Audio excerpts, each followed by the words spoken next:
Estou muito feliz das pessoas que já estão aqui. O intuito dessa live é despertar o conhecimento, né? Hoje a gente vai tratar de voz, que a minha história com a voz, né, é uma história que começou a se desenvolver no Rio de Janeiro. Quando eu conheci o Gedivan nos bastidores dos estúdios Globo, nos conectamos, né, Gedivan? E Nossa, foi. aí começamos um trabalho de troca de conhecimento, troca de trabalhos. E quando eu me descobri a minha voz, né, aí eu precisei treiná-la. Quer dizer, foi o Gedivan que ajudou a fazer isso, né? Mas a desenvoltura da voz, a coragem de falar em público, né? Porque eu era muito quietinha, muito tímida, cheia de vergonha, ficava vermelha só das pessoas me cumprimentarem. E fui descobrir no processo de coach o que estava me bloqueando. Quando eu consegui acertar isso, eureka, né? Aí trabalhamos intensivamente na voz, na preparação, para não ficar rouca, para soltar, para vir uma voz lá do diafragma. Treinando uma música que até hoje não consigo cantar sozinha, Preciso de Ti. Se dependesse de cantar, a Gedivan estava ferrada. É do Tom Jobim? A do Tom Jobim, Luísa. A minha irmã Luísa. diz que eu melhorei, afinei um pouco mais, mas não dá para se soltar, não. Da música eu vou morrer Então de eu vou. fome. Não, olha só, então eu já vou revelar um segredo para você mesmo. Ah, Aquela música era uma pegadinha. ah, legal, bacana. Foi uma maneira de colocar o desafio, o objetivo, assim, numa distância grande, mas Aham. por conta disso te dá alguns exercícios diários que não eram, assim, não são fáceis para muita gente. Cantar Tom Jobim, Edu Lobo, Chico Buarque, nos exige um tempo de experiência com a música, com a própria voz, com as sensações da voz do corpo, que são muito desenhadinhos, as melodias, né?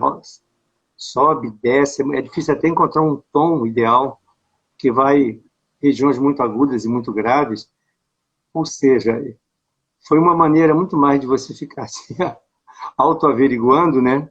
Essas regiões aí da sua caixa vocal, do que uma obrigação de acertar aquela música. Mas eu nunca te falei Uau. isso, né? Sabe Eu sabia que era que eu fiquei muito crítica, né? Ou crítica não, nem tanto, mas observadora comigo e com as outras pessoas, né? Identificar de onde está saindo a voz, né? Que a gente trabalhou muito isso, né? Às vezes a pessoa está falando, a voz está saindo daqui, ó. Está extremamente nervosa, né? exato. E a voz aqui e dá aquela sensação de não conseguir respirar. E uma coisa que eu aprendi muito na música da Luísa é a respiração. Você conseguir continuar falando e respirando, né? Então, você é muito sagaz no que tu faz, né, Jadivan? Mas Oi, olha, tem uma Marli! coisa assim, aluno é uma coisa que às vezes é mais importante que o professor. Hoje Ah, pensando sobre é? isso, porque você pode ter um grande mestre se você não for atento e disciplinado, e se você principalmente não decidir que quer fazer, o mestre não dá muito jeito, né? Eu vou falar algumas coisas, eu fiquei pensando que não são novidades que eu vou falar, mas a gente vai constatando a nós mesmos e parece que vira uma verdade recente, né? Uma novidade, né? Exatamente, é um Então, eterno aprendizado, né? é,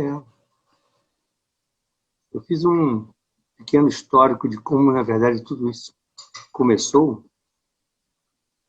e vi que isso começou um pouco em função da minha própria insegurança lá nos tempos iniciais da vida. e que é uma insegurança básica boa para fazer a gente aprender, né? Mas eu tinha aquele histórico de mãe que fala assim, ah, sua voz não é boa para cantar, não. Para quê, né? Crença E eu sempre... limitante das bravas. Exato. Só que eu comecei a fazer teatro numa época também que você tinha escola, mas você se atirava muito também, porque não tinha nem consciência de que podia estar errando ou acertando, queria fazer. E isso, de uma certa forma, me deu muita tranquilidade para sair fazendo. Eu comecei a fazer direção musical a partir da minha vida de ator, na verdade, e um dia eu ouvi de uma atriz assim, nossa, você me fez perder o medo de cantar. Aí eu, ué, mas eu não sabia bem o que eu estava fazendo. Mas eu vi que eu ensinava não com uma técnica, mas assim, escutando o que ela cantava, e o que era bom era cantar no personagem, que intenção, que sentimento. E isso levava a mexer no tom, né? Ou mais agudo, ou mais grave, ou mais médio. E a própria projeção também, né? Se era intimista, se era expansiva, se era agressiva, sensual. Isso foi acontecendo um pouco mais até do que o entendimento das notas musicais propriamente. Mas como eu sempre gostei de ouvir música, é claro que eu tinha atenção natural às vozes, à afinação. E como Uhum. eu estava compondo, eu tinha a vantagem de saber exatamente qual era a música, porque afinal ela tinha saído de mim. Então eu sabia o que, digamos, pedir, e pedir em vários tons e em vários sentimentos diferentes. Quando a base é sua, é como criar um filho, né? O filho está Não ali. sei. Olha, considere a sua obra seu filho, É porque o assim mais você sabe, próximo de um né? filho. Porque a autoria, de modo geral, tem essa ideia de filho. Você cria essa base, esse corpo, digamos, né? Que vem pelado ao mundo e você vai vestindo, a sociedade vai vestindo. Isso vale para a música que eu crio, para o texto que eu escrevo, para o cabelo que você pensa, o tratamento, as ideias de inovação na maneira como se olha o rosto, o cabelo, e você vai, digamos assim, dando o seu jeito, né? Mas a partir, no seu caso, principalmente, de ter já refletido sobre os jeitos que vêm sendo dados ao longo do tempo, né? Muitos deles são resultado de imposições sociais, né? Sabemos disso. Com a voz tem isso também, né? A gente Aham. tem muita referência nos cantores de sucesso. Porque, de alguma forma, é bom você cantar, se sentir cantando como fulano cantava, né? Isso aí tem muitas vertentes possíveis. Eu estou assim, dando uma pincelada geral, porque tudo que eu vou falando aqui tem a ver com o que eu passei. Eu nunca Exatamente. cheguei a formalizar uma teoria assim, por leitura, por querer estudar a fundo uma série de assuntos das artes, não negando estudo, pelo contrário. Ele é um grande complemento, né? Mas, assim, você acha que seria interessante contar umas pinceladas sua trajetória e eu ir encaixando? Ou você quer Pode que eu ser, continue nesse histórico? Conte um pode pouquinho. ser. Então, para quem entrou agora, tem umas pessoas que eu não conheço aqui. O Herzog, Saudade de Ti, é um grande. é, Nós trabalhamos. Herzog, me lembra em qual produção que a gente trabalhou? A Eliane, de São Paulo, fizemos o PSC juntas, né, Eliane? Então, deixa eu contar um pedacinho de como foi o nosso trabalho com o Gedivan. Então, eu fiz a primeira formação de coach, e lá, né, Eliane, nos acréscimos do segundo tempo, eureka, caiu a ficha, descobri o porquê que eu tinha tanta vergonha, tanta timidez para falar. E quando eu descobri isso, no mesmo instante, sem pensar, eu pedi a palavra. Imagina, uma turma de 180 pessoas lá, nunca tinha ouvido minha voz durante 7 dias. Eu era muda, saía calada, falava só com as minhas amigas ali do grupo, interagia às vezes alguns momentos com outras pessoas do grupo. E eu pedi a palavra e o mestre deu, né, o microfone, e eu peguei o microfone, estava bem no fundo da sala, dei a volta, fui lá na frente e vim falando e contando o que tinha acontecido comigo. E foi o momento que eu desabrochei, tipo assim, a minha voz. Foi onde eu falei, ó, aconteceu isso, isso e isso, e eu precisava falar, e eu falei ali, tipo assim, como se fosse uma palestrante de muitos anos, e todo mundo ficou chocado, né, pela minha atitude, principalmente a Eliane, as meninas que estavam conosco no hostel. E aí, quando cheguei, né, Gedivan, a gente acabou que fizemos uma troca de trabalhos, né? Trabalhamos a tua identidade visual e outras coisas dentro do processo de coach também. E você me fez todo esse trabalho com a minha voz, né? Porque como eu não falava, eu não tinha um músculo desenvolvido, né? Porque a nossa voz, ele é um músculo, né? E aí começamos a descobrir que voz que era minha. Aí eu tinha vergonha, não era do sotaque. Aí eu lembro, Gedivano, quando a gente foi se despedir no aeroporto, quando eu estava vindo embora, você me pediu, e aí, Nerli, como é que ficou teu sotaque? Não estava nem lá, nem cá. Não era o meu sotaque que me incomodava. Era a pronúncia dos R's. Nossa, eu era traumatizada com isso. O meu sotaque não me incomoda em nada, mas às vezes eu escorregava, ainda escorrego nos R's, né? Que é bem regional aqui da nossa cidade, da região onde eu fui criada, no interior, né? Que eu sou filha de agricultores, com muito orgulho dessa trajetória também. E aí, quando eu comecei a me trabalhar a pronúncia dos R's, pronto, para mim ficou tranquilo. E o Gedivan, né, foi trabalhando justo a música da Luísa, que agora ele explanou ali o porquê dessa música, para eu ter essas entonações de mais alto, mais baixo, conseguir respirar, manter a voz equilibrada, que eu tinha uma voz que eu não exercitava, eu nem sabia que eu tinha. E depois que eu consegui me desvincular daquelas questões que me travavam, nossa, hoje para mim é super tranquilo falar. Ainda é difícil, já de vamos fazer vídeo.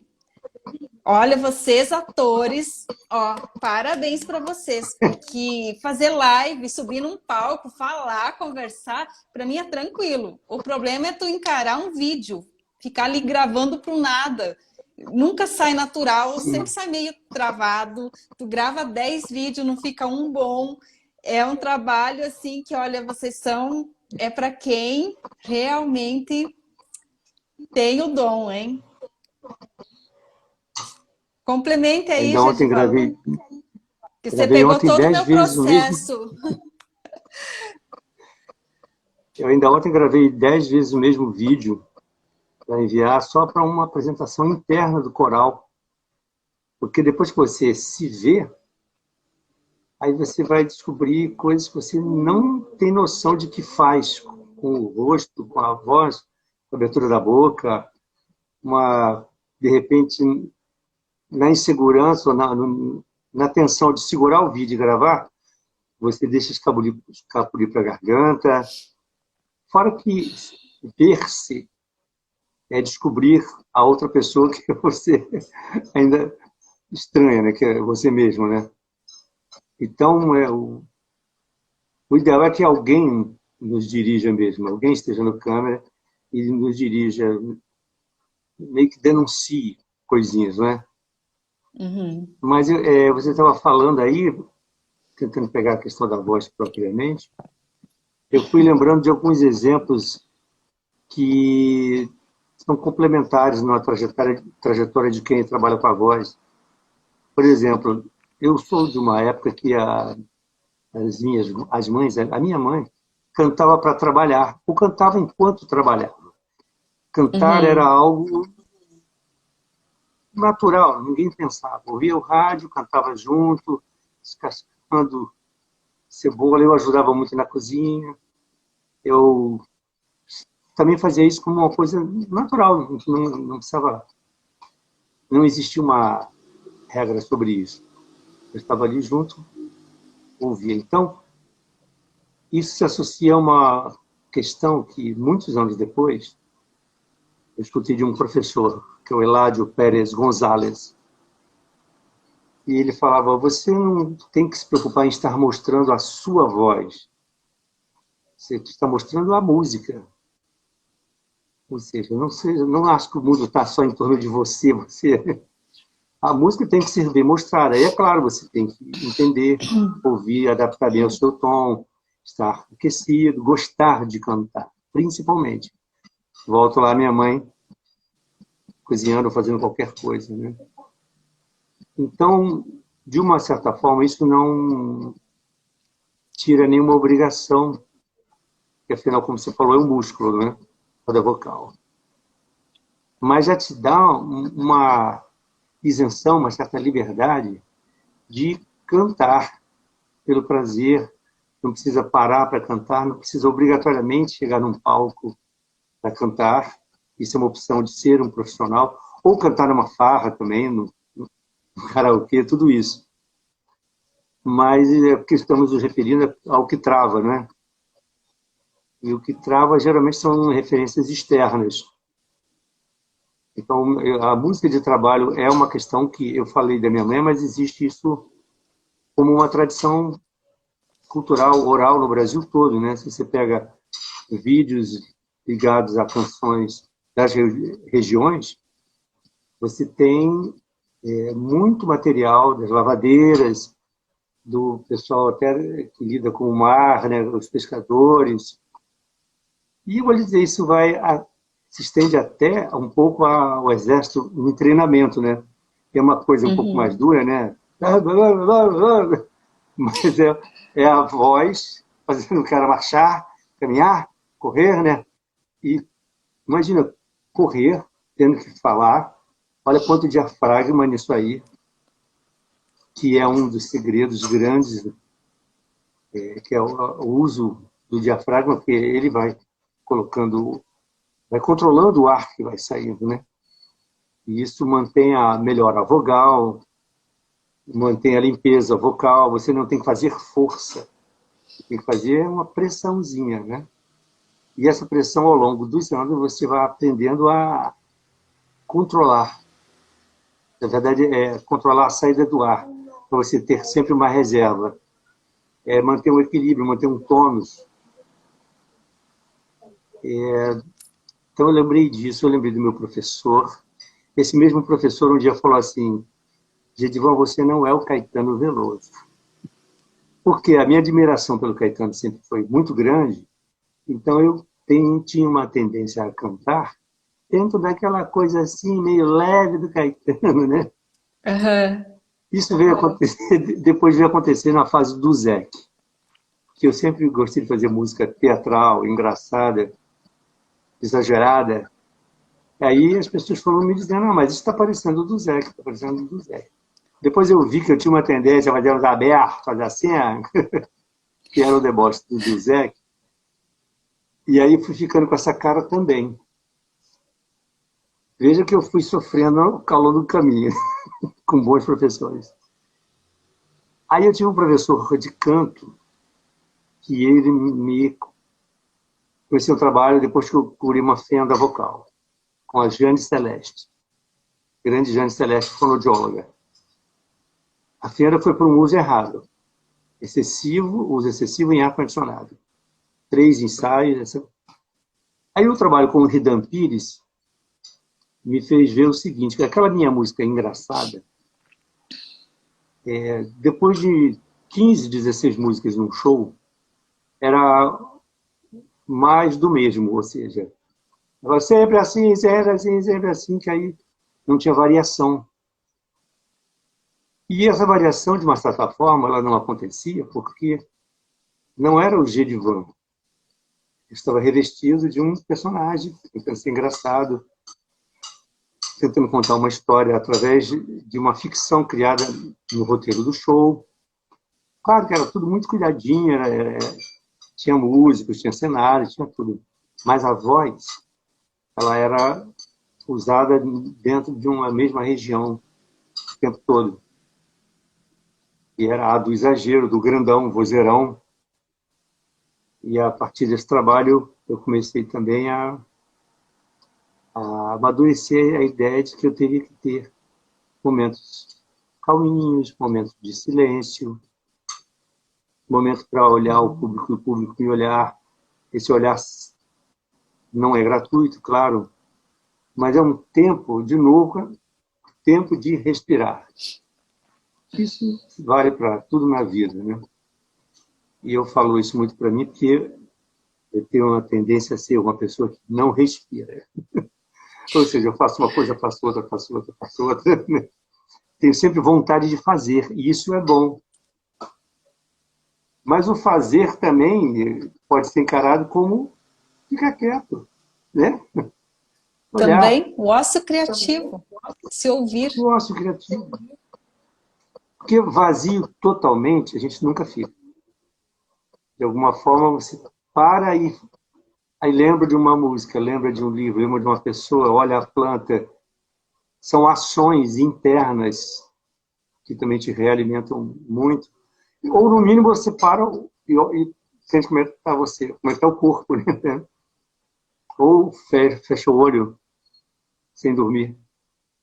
Eu aprendi com o Eládio Pérez Gonzalez uma coisa interessante, almoçando com ele, que ele falava comigo assim, de olho fechado. Claro, Gerivado. Sim, sim. Olha, estou te ouvindo, estou apenas descansando a pálpebra. Super ativo. Uhum. Então, a dinâmica do corpo, ela existe. A alma está em tudo, né? Bom, o que isso tem a ver com a voz? Porque a minha tendência é queimar muita energia, é colocar muita energia e às vezes isso não fica bonito. A questão é que não é nem só problema comigo, é que não passa uma comunicação bem temperada, com altos e baixos. Fica muito, às vezes pode ficar linear. Claro que com o tempo, na medida que eu estou falando isso, a tendência é eu ficar mais atento a isso. Mas em momentos ou de empolgação demais, eventual desequilíbrio nessa relação, ou mesmo quando eu estou descobrindo ainda alguns passos de um personagem, de uma música, a tendência é, sim, exagerar. Mas aí é o que a gente chama de laboratório. E é bom que aconteça, é bom que a gente erre muito, por isso a Luísa fica tropeçando, tropeçando, é bom levar umas rasteirinhas. E aí, como é que eu me equilibro, não é? Porque a Luísa também fazia pensar no controle, né? Ela, além de ter agudos e graves distantes, tinha frases emendadas. O próprio Tom Jobim cantava com... Você ouve gravações, ele literalmente puxa no ar. Ou ele, como a música dele, ele fazia um intervalo e lia melhor agradasse, né? Na hora de executar. E isso é importante também nisso que nós estamos falando. É você expressar o que você sente. Isso é praticamente um outro tópico dessa história, que, de novo, eu ligo ao seu jeito. Isso me interessa tanto, Gedivan, essa sua condição. tem as pessoas aqui que comentaram por que é que a gente tem vergonha da nossa voz. Às vezes a gente gosta de cantar, mas não gosta de ouvir a nossa voz. Não, sempre acha que a voz do outro é melhor. Por que acontece isso e como trabalhar isso na gente? Toim. É, pergunta. Boa pergunta, né? Olha, existe um... É ótimo, porque ela é difícil. Eu ouvi uma explicação científica e eu vou tentar lembrar a resposta do ponto de vista mais simples. Que a voz que eu ouço de mim mesmo não é a voz que está chegando para a pessoa. Isso é complicado, né? E essa pessoa falou, olha, grave mais vezes para você ficar ouvindo aquela voz, que aquela voz é que está chegando nas pessoas. Então é uma maneira de você lidar melhor com isso, porque você pode apurar aquela que está lá. Claro que no meio disso você tem o canal que reproduz a sua voz. E você gravar num celular tem uma perda de qualidade. Cantar num bom microfone, fala, nossa, essa voz é minha? Um microfone ruim, chapa a voz, também não pode reproduzir todas as gamas de sonzinhos que existem no meio dessa emissão. Uhum. Então, tem os meios técnicos interferindo, tem essa audição aqui. No momento, por exemplo, eu estou ouvindo a minha voz, tendo a sensação de que estou um pouquinho rouco, e eu acho que é porque eu estou falando um pouco para baixo. Posso estar jogando aqui. Além do que eu estou tentando controlar para não falar muito alto, e aí, ó, aqui ela abre um pouco mais. Exatamente. Aí eu já, enquanto eu falava, eu pensei, se eu ficar muito tempo aqui, alguma hora eu vou ficar mais rouco ainda. Fora o fato de que estar aqui não é uma coisa assim, relax. Né? Como Por exemplo, assim? responder Você é essa pergunta. ator. Sim. O que acontece? Mas O é um ator ser se humano, expõe, mas é um ser humano, né, Gedivan? Não é um robô. e aqui não é a ficção, né? Aqui é a vida de Ficção é mais verdade. simples. A E tem ficção é também, milhões de vezes. na questão da voz, o Photoshopping, né? Que tem na imagem, tem na voz, né? Você coloca mais grave, menos grave, tem todo um conjunto por trás, dependendo da acústica que você tá, né? Então, às vezes você ouvir a tua voz nua e crua e ver ela trabalhada com todo um suporte também é diferente, né? Tem o famoso delay, né? Efeitozinho que torna a voz mais leve, um pouco aérea, né? Eu gravei uma vez um CD com músicas de teatro e eu todo empolgado, só música minha. Eu me chamava Farra no Forró, aquela coisa de pé na terra, né? Os homens machos do Nordeste. Olha, aí um advogado ouviu o CD e falou assim, isso é um pouco marcial, um pouco militar. Cara, ficou pesadão, porque a captação no estúdio, o microfone tem que ser mais leve. Eu não estava ao vivo. Aí o diretor do estúdio, como era músico, assinou uma parceria comigo, uma dessas músicas, e ele mesmo gravou. E ele tem uma voz assim bem bossa nova, bem suavezinha, né? Quase João Gilberto. Quando eu ouvi a gravação dele, era uma super potência. Claro, ele como enquanto técnico, ele conhece bem o funcionamento do aparelho e da própria voz. Ele dobrou as vozes bem, criou um tipo de amplificação de arranjo super potente. Ficou lindo. É a melhor faixa que eu considero do CD, onde nós temos essa parceria. Uma ou outra se adaptou bem a essa minha forma mais pesada de cantar, e funcionaria bem ao vivo. Como eu uso muito a voz em função de peças de teatro, aí tem uma questão que eu vou tentar resumir, porque é uma história também um pouco longa. Passada toda essa fase da fase mãe, eu já fazendo teatro, eu sem ter certos julgamentos, eu fazia, eu me apresentava, eu mostrava, e a primeira vez que eu fui mostrar uma música na escola, chamava Pescaria. Mas, pela certa timidez, eu peguei um peixe de papel e mostrei, porque era a minha defesa, né? Eu cantava lá o peixe. Estava ali instalado o teatro musical para mim. Aí, ao longo aí de muitos e muitos anos, eu fui compondo intuitivamente, fazendo tudo sem perguntar se estava certo ou errado. Ainda tinha a minha cara da intuição. Quando eu tive contato com a Ópera do Malandro, do Chico Buarque, em 1978, eu vinha de uma cultura de rádio, a música certinha, a música bem feitinha para cantar.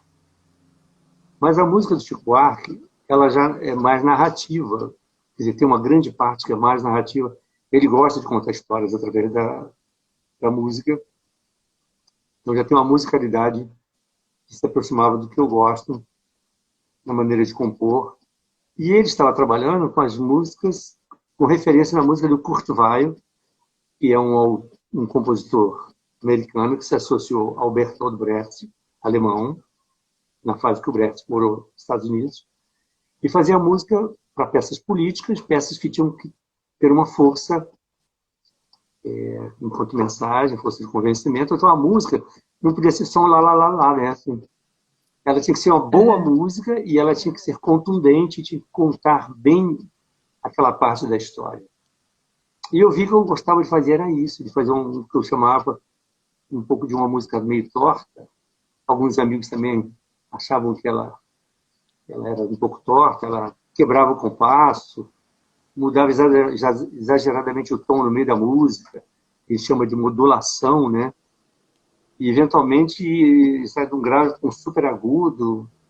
Por um exemplo, uma música para uma índia que estava com o coração lacerado, o índio havia morrido, é uma tragédia indígena, do Márcio de Souza. Ela tinha que cantar se dilacerando, então a música vinha em cima e voltava, e era uma melodia. Agora, jamais alguém ouviria aquilo no rádio. Jamais. Mas dentro da situação, tinha tudo a ver. Então, esse tipo de experiência também, com a maneira de lidar com a música, me tornou um pouco estranho ao mercado, depois virou a minha cara no mercado. De certa forma, hoje isso não é mais estranho, isso também é um mercado. E aí a gente acaba voltando, como eu estou fazendo agora, aos anos 20, porque, na verdade, o Kurt Weill fazia isso nos anos 20. Não é nenhuma novidade minha. O mercado é que foi mudando, foi colocando uma outra cara para a música, para o jeito de cantar, para o cantor. O que é ser cantor? Hoje já não é como nos anos 50, que tinha voz de peito, né? Já vou emendar numa outra coisa também, a voz de ator e atriz. Existe uma atriz chamada Yara Janra, que é de São Paulo, que tem uma voz bastante infantil. Ela é muito engraçada. E é uma atriz que não para de trabalhar. E ela já está com um bom tempo de carreira de vida. Mas aquilo se tornou característico dela. Eventualmente pode ou não limitar personagens. Mas eu acho que a própria TV e o cinema já tem feito um trabalho de diluir um pouco os clichês na hora de escolha de elenco. Hoje vê-se que o ator, o ser humano que está ali, aquele ator, se ele é bom, se ele é dedicado, ele pode se transformar, pode acrescentar características, e aí vem o seu trabalho que soma totalmente a isso, né? Eu já fiz vários velhos sendo mais novo. E fiz Santo Agostinho com 77 anos, na peça, quando eu tinha 47. O Vavá Torres me fez um super trabalho. Quando eu falo super trabalho, ele deu um aplique aqui para clarear. Eu deixei a belba crescer. Usou um produto que eu não sei se é Panstic, que clareia a barba. Pancake? Tem vários produtos, né, que a gente usa na caracterização. Com a luz em cima, a luz âmbar, ou a luz prateada, eu usava esqueci o nome, do Papa, né? E você ficava um velhinho. Aí, claro, tem o trabalho corporal, tenho o trabalho de encontrar o velho na voz, né, assim, com cuidado de não ficar um tipo, não era um tipo. Ou seja, eu estou tentando somar tudo a tudo, porque, na verdade, isso tem muito a ver com a minha maneira de trabalhar. Eu não chego a ser o preparador vocal. O preparador vocal, que eu considero hoje, é o Jorge Maia, por exemplo, um dos ótimos exemplos, que é o meu professor de canto. Com o Jorge Maia, eu estou indo buscar exatamente o contrário do que eu já faço. O bel cantar, sendo que ele é um ator de teatro, então ele, digamos, ele nunca vai encaretar. E ele entende o meu alcance, ele aumenta o meu alcance muscularmente, em todo um conhecimento. Ele é formado como fonoaudiólogo também, é rico em repertório, ele conhece tudo, ele sabe como funciona um corpo de um ator e de um cantor ao mesmo tempo. Então, eu consigo hoje estudar com um cara que sabe fazer a leitura total de mim mesmo, e, ao mesmo tempo, ele topa que eu cante essas músicas que eu chamo de tortas. E ele sabe que isso tem um sentido, não é? Gedivan, o Cristiano escreveu aqui. Como eu queria ter essa fala mansa, tranquila do Gedivan. Contacta aí com ele, Cristiano. Vocês devem ser vizinhos. Cristiano, ele trabalha Fala. também com produção, né? E ele mora no Rio.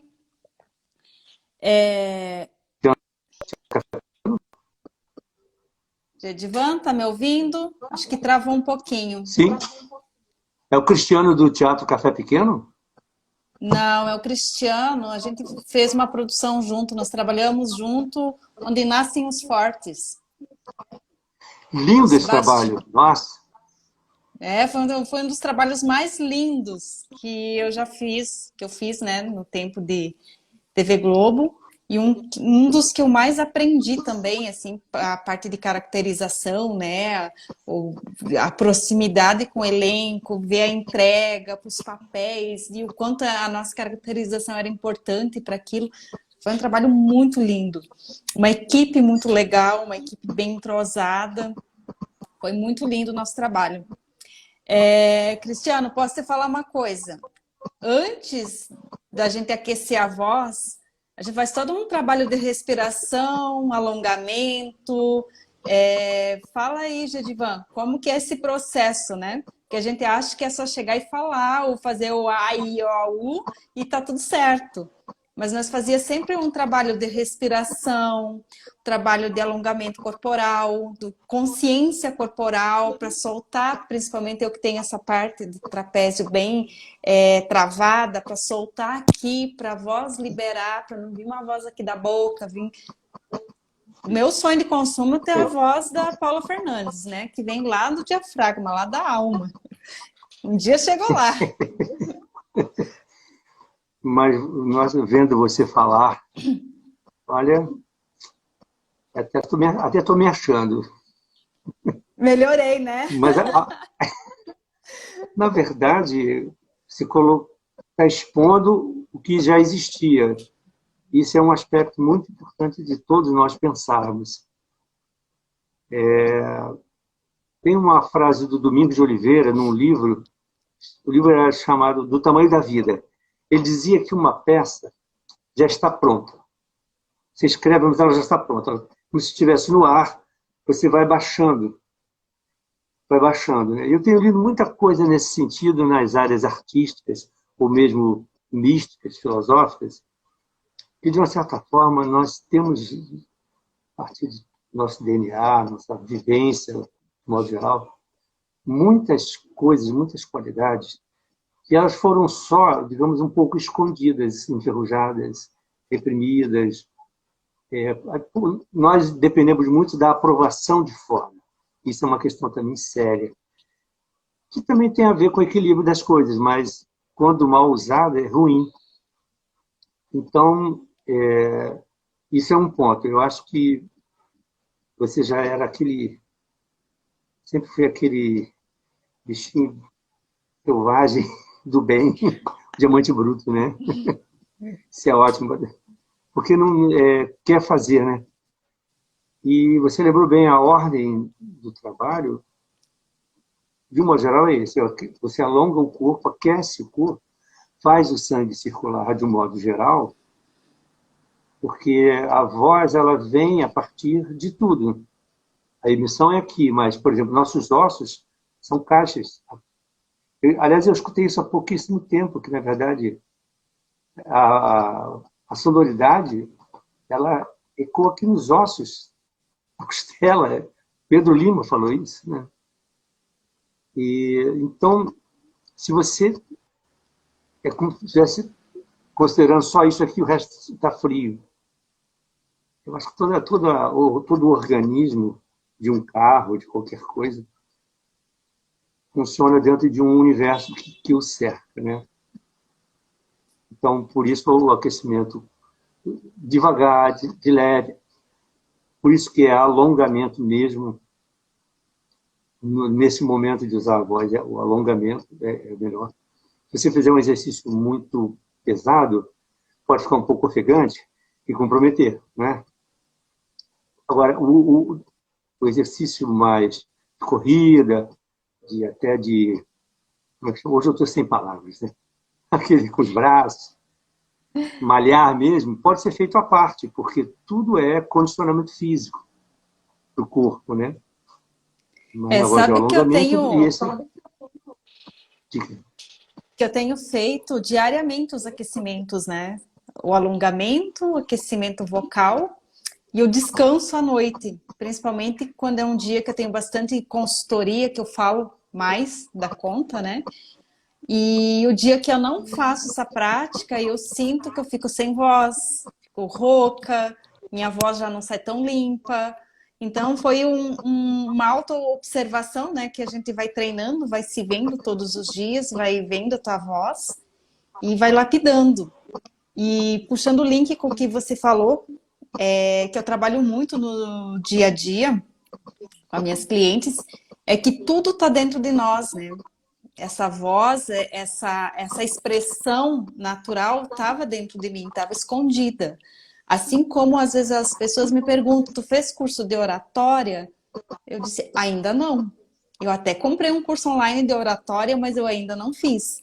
Por quê? Porque quando você consegue acessar as coisas que estão dentro de você, tu fica segura. E eu lembro de um exercício que nós fazíamos, Jadivan, que é muito legal, é quando você fala com a emoção, né? Tu vai cantar uma música, eu lembro como você me orientava, canta com a emoção, com isso, com aquilo, né? Então, quando você vai falar sobre um assunto que você gosta, tu também coloca aquela emoção e a voz vem natural, vem aquela voz lá de dentro da tua alma, né? Uma voz mais genuína. Então, é um trabalho, né, de autoconhecimento constante com a voz. As pessoas estão te elogiando aqui, Jedivan. Super, bastante aprendizado.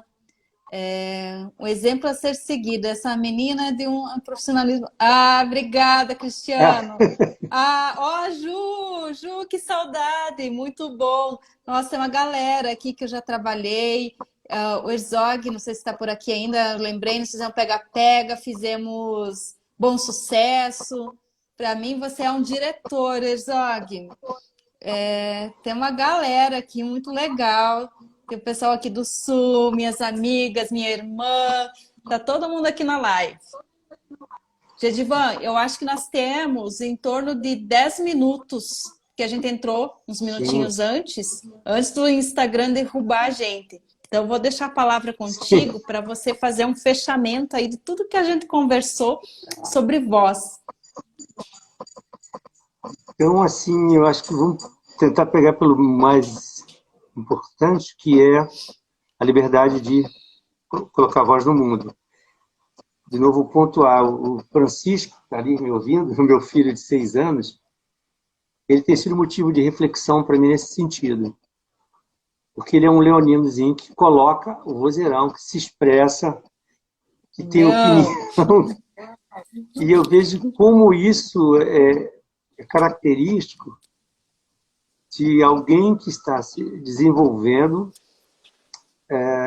no sentido de colocar potencialidade de ser uma pessoa que pode se expressar para qualquer direção, se ele não for travado nessa tentativa de se expressar, e como ele olha no olho para falar. Então, isso é como voltar ao meu ensinamento lá atrás e ver assim que tudo vale a pena se a alma não é pequena, não é? E outra coisa que eu queria lembrar é que num determinado momento desses que eu ia fazer trabalho vocal com atores, eu peguei pessoas, alunos, leigos praticamente, iniciantes de teatro, e eu vi que tinha essa questão do cantar sempre um problema. Aí eu instituí uma coisa chamada farra musical. Era um exercício chamado farra musical. Por quê? Você, no meio do carnaval, você canta sem pensar. Quem está te ouvindo, se estão te ouvindo, você canta. No bar, você canta. No aniversário, no meio dos bêbados. Às vezes o cantor está cantando, você canta junto, e ainda fica, toca aquela. Nesse momento, você não tem esse juízo de valor. É claro que isso são exemplos específicos, mas pode servir para pensar em se dar essa liberdade, cantar o que gosta.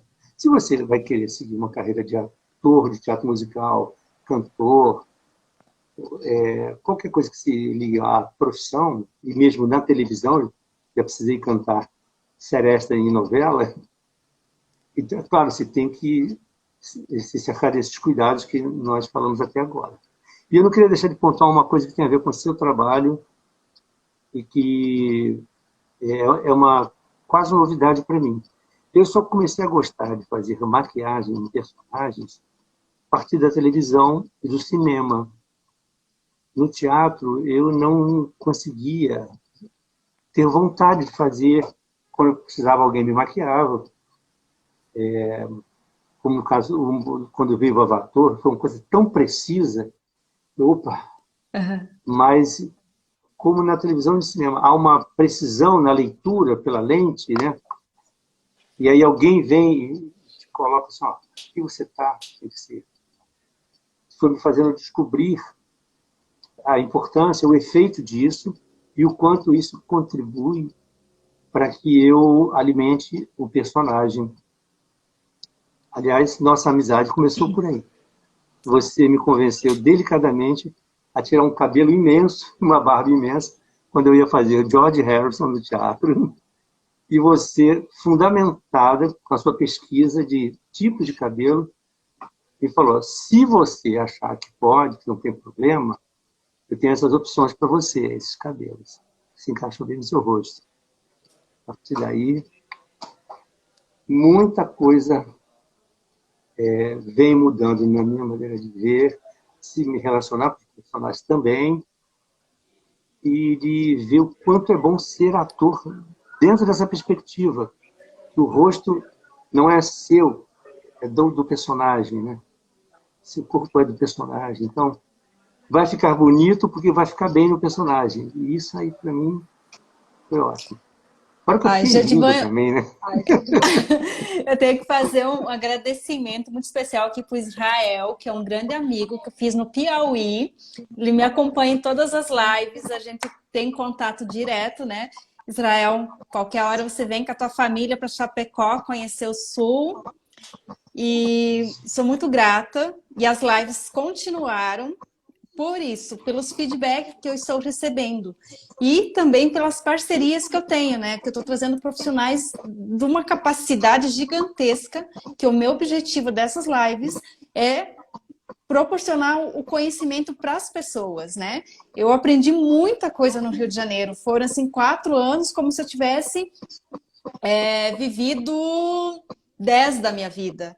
Então, é muita coisa que eu ainda tenho aqui dentro que eu quero pôr para fora, quero dar acesso às pessoas, quero que as pessoas saibam, conheçam, né? E esse trabalho que eu desenvolvo aqui no Sul, Desperte Seu Jeito, ele é extremamente profundo. Não é para todo mundo fazer, mas não são todas as pessoas que estão preparadas.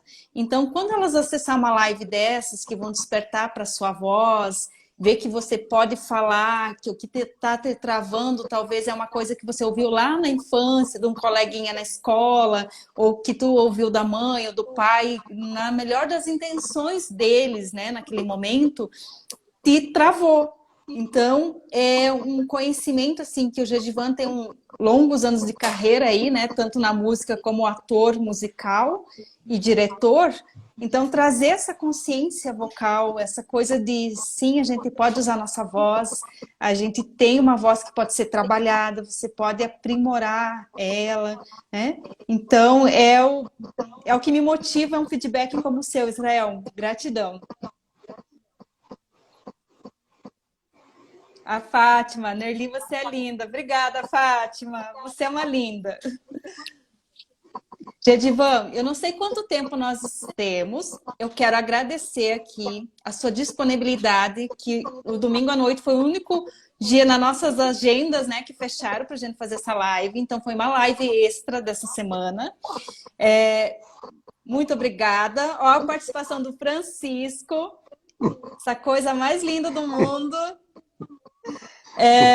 Qualquer dia está fazendo lá. Eu agradeço as pessoas que estão nos assistindo, as pessoas que vão nos assistir mais tarde, depois. Essa live vai ficar salva no meu feed.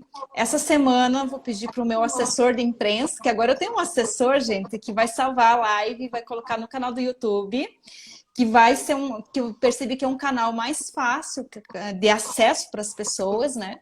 Então, vou pedir para ele fazer isso.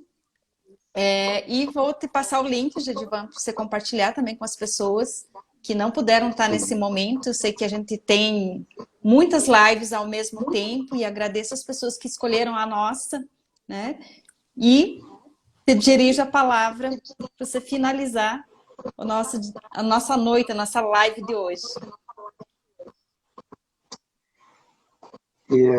Vou dizer algo óbvio de novo, né? Como a gente aprende na hora que fala para as pessoas alguma coisa que aprendeu antes e como a gente aprende lidando com pessoas que querem aprender, como foi o seu caso, né?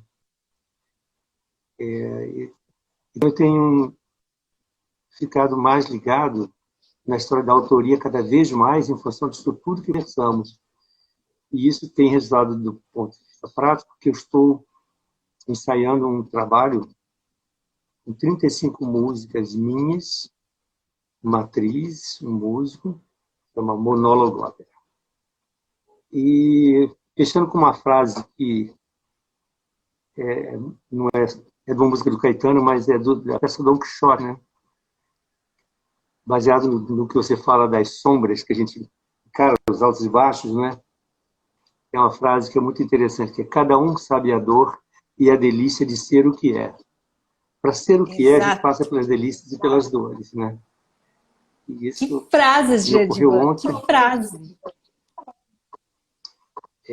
E essa música é uma resposta do Caetano ao Noel Rosa. E aí é toda uma história da música popular, onde as pessoas, os compositores respondiam um ao outro, né? Então, eu descobri que isso é do Don Quixote também. Por ele ter aquela visão diferenciada, né? Isso dá um alívio. A gente continuar sem se deslumbrar, trabalhando e sem deixar de ver com leveza, né? E como diz o meu irmão, a minha tendência é pegar um canhão para matar um pintinho. Calma. É que você tem uma capacidade muito grande de criação, né, Gedivan? Te falta corpo para colocar em prática. Porque as tuas obras, eu já te falei isso quando eu estava lá no Rio, você tem que catalogar essas obras que você tem e tem que deixar para o mundo, acesso para o mundo, porque é uma coisa muito rica. A primeira peça que eu vi sua foi a da Bruxa das Cores. Eu achei de um nível intelectual gigantesco, assim, adaptada para uma linguagem para criança. Eu disse, caraca, olha a capacidade que esse cara tem de escrever, de compor, de fazer, de dirigir, de atuar. Isso é raro. A Kika está aqui ó, nos prestigiando. Kika, que saudade, da Araci. Ah, também minha grande representante de texto. Nossa, que grande amiga ao longo Entender que o da mundo vida, né? não nos deve... Peraí, o que a Kika escreveu aqui? Entender que o mundo não nos deve nada é um passo na conquista da resiliência? Boa pergunta, Kika. Eu diria assim, que a gente vem para esse mundo com tudo que a gente precisa dentro de nós.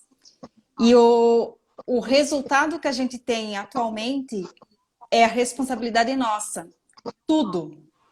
Então, a gente tem que ser autorresponsável por nossas escolhas, pelos nossos resultados, pela vida que a gente leva. Se você não está feliz com a tua voz, procura saber por que você não está feliz. Se não está feliz com o teu resultado profissional, a responsabilidade é tua. Veja, reavalia, veja onde que você está pecando, conversa com alguém, divide isso, porque a responsabilidade com os nossos resultados é nossa. Isso faz parte da resiliência. Você parar, pensar, analisar o que você está passando e não botar a culpa, de repente, porque é a pandemia, porque é o presidente, porque é o governo, porque é o prefeito. Então, quando a gente olha para a gente e assume a responsabilidade que eu sou responsável por fazer acontecer a minha vida, tudo fica mais leve. Para mim, isso é resiliência. De você olhar com amor, com cuidado, que você deu o teu melhor naquele momento, mas que você pode ser melhor, sim.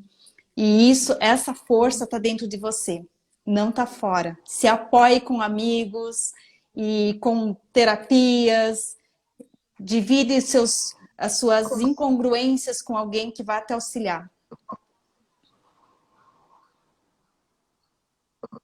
Bela reflexão. Kika é um grande exemplo de resistência, de acreditar em si, de empenho, principalmente. Né? Ela acredita na ação, no trabalho, e é de uma generosidade muito grande. A Marjorie Guedes também está falando aqui, Gedivan. Cara, sempre penso isso. Gedivan tem muitas obras, tem que registrar esse material, é muito rico. Gente, apoiem ele lá, ajudem ele, por favor, que isso tem que ficar para o mundo. Ele é muito rico. Eu costumo dizer que eu não sou grupo de risco. Deixa eu ver se tem mais algum comentário. Você é rico. Sabe que ao longo da jornada, aí dos tempos de autodesenvolvimento, Gedivan, eu percebi que eu encontrei pessoas, eu sou uma pessoa muito rica. Sou rica, rica, rica. E encontrei muitas pessoas miseráveis, tão miseráveis que só tinham dinheiro. Eu sou muito rica de ter profissionais como você me apoiando numa live. Sou rica com o Dr. Renato. Semana passada a gente falou muito sobre caracterização, visagismo, né? A importância para compor um personagem. Sou rica com todas as outras pessoas que ainda vão contribuir com as lives, que essa semana tem uma galera aqui de Chapecó maravilhosa que vai contribuir também. Então, que riqueza maior eu posso querer na minha vida? Reconhecer isso é importantíssimo, né? Porque às vezes a gente tem e não está curtindo porque não sabe que tem, né? Sabe que tem.